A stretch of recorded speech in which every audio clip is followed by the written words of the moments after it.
dikarenakan tutupnya Bandara Padang Pariaman selama 6 jam, sehingga untuk alasan keselamatan kami melakukan diverting menuju Batam.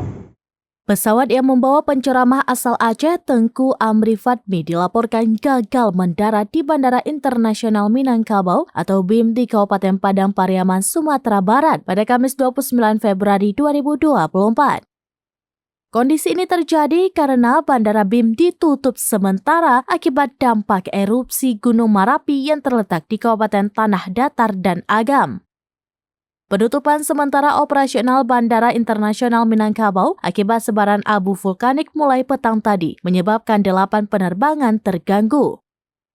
Setidaknya 1.166 penumpang batal tiba maupun berangkat melalui bandara tersebut. Salah satu pesawat yang gagal mendarat adalah pesawat Super Airjet yang ditumpangi oleh Tengku Amri Fadmi bersama para penumpang lainnya.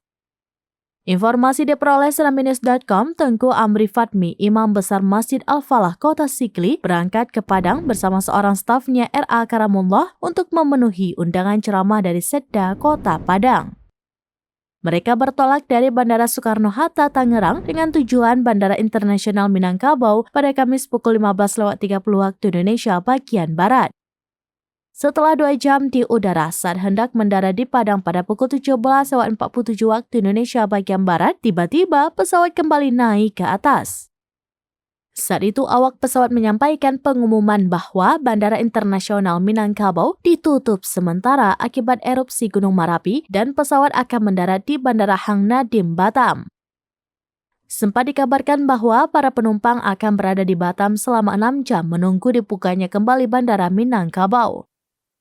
Namun beberapa saat kemudian pihak maskapai kembali memberangkatkan penumpang dari Batam ke Jakarta. Karamullah mengatakan Ustadz Amri Fadmi Anzis dijadwalkan mengisi tablik akbar pada kegiatan pencanangan pesantren Ramadan Kota Padang di Masjid Nurul Iman Kota Padang pada Jumat 1 Maret 2024 besok. Namun hingga tadi malam belum diperoleh keterangan apakah Ustadz Amri Fadmi masih mungkin hadir pada kegiatan tersebut karena tadi malam dirinya telah kembali ke Jakarta. Belakangan pada pukul 22.17 waktu Indonesia bagian Barat, R.A. Karamullah mengabarkan bahwa Ustadz Amri Fadmi akan berangkat kembali ke Padang pada pukul 6.30 waktu Indonesia bagian Barat besok.